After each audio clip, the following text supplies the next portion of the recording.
BSF এর বুটের শব্দ থাকলেও ধুলিয়ানের বিনাপাড়ায় এখনো পর্যন্ত তাড়া করছে আতঙ্ক। ভয় আতঙ্ক যেন কড়া নাড়ছে দরজায়। জ্যান্তই হয়তো পুড়ে মারতে হবে।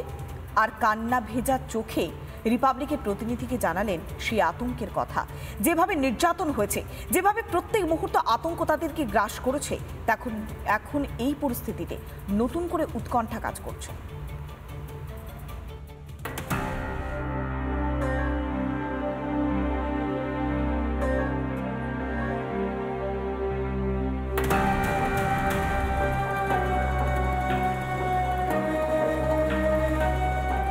আজকে পুরো হিন্দুদের দোকানে শুধু আগুন লাগছে, হিন্দুদের বাড়িতে আগুন লাগছে। গ্রাম ছেড়ে কোথায় যাব আমরা? গরিব মানুষ, আমাদের না জায়গা কেনা আছে, না পয়সা আছে, আমরা কোথায় যাব? ধুলিয়ান পৌরসভার ভিন্দু মহল্লায় এখন সঙ্গী শুধুই ভয়। রাত নামলেই বুক ধড়পড়।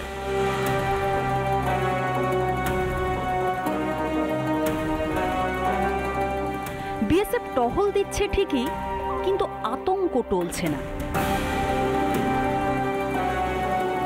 দিনের আলো ফুরোলেই নেমে আসে নিঃশব্দ সন্ত্রাস। রিপাবলিক বাংলার প্রতিনিধিকে বোনাপাড়ার হিন্দু বাসিন্দারা কি বললেন শুনুন। আমরা এখানে খুব দুশ্চিন্তায় রয়েছি। আমরা 6 দিন ধরে আমাদের না খাওয়া না ঘুম, আমাদের পরিস্থিতি খুবই সংকটের মধ্যে আছি। আমরা ভীষণভাবে ভয় পেয়ে আছি। আমরা এখানে বাঁচতে পারছি না। আমাদের রাষ্ট্রপতি শাসন চাই। আমরা রাষ্ট্রপতি শাসন ছাড়া আমরা আর কিছু ভাবতে পারছি না।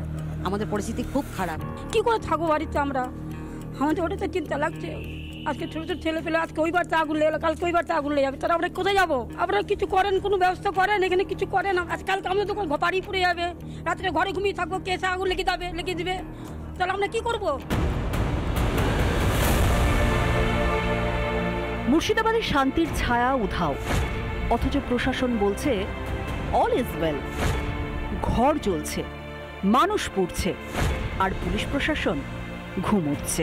তারা চাইছেন যে এখানে রাষ্ট্রপতি শাসন জারি হোক এবং একই সঙ্গে কেন্দ্রীয় বাহিনীর যদি কোনো ক্যাম্প থাকে সেই ক্যাম্প হোক, সেই রকম একটা পাকাপাকি বন্দোবস্ত বা ব্যবস্থা হোক, তাহলে সুরাহা হবে। ভিডিও জার্নালিস্ট দেবব্রত বোসের সঙ্গে সুখেন্দু সরকার, রিপাবলিক বাংলা, শমশেরগঞ্জ। কি বিভৎসভাবে আক্রমণ করা হয়েছে এই বেতবোনা এলাকায়।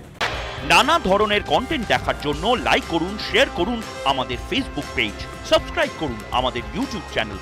পাশাপাশি অন্যান্য ব্রেকিং নিউজের জন্য অবশ্যই চোখ রাখুন রিপাবলিক বাংলায়।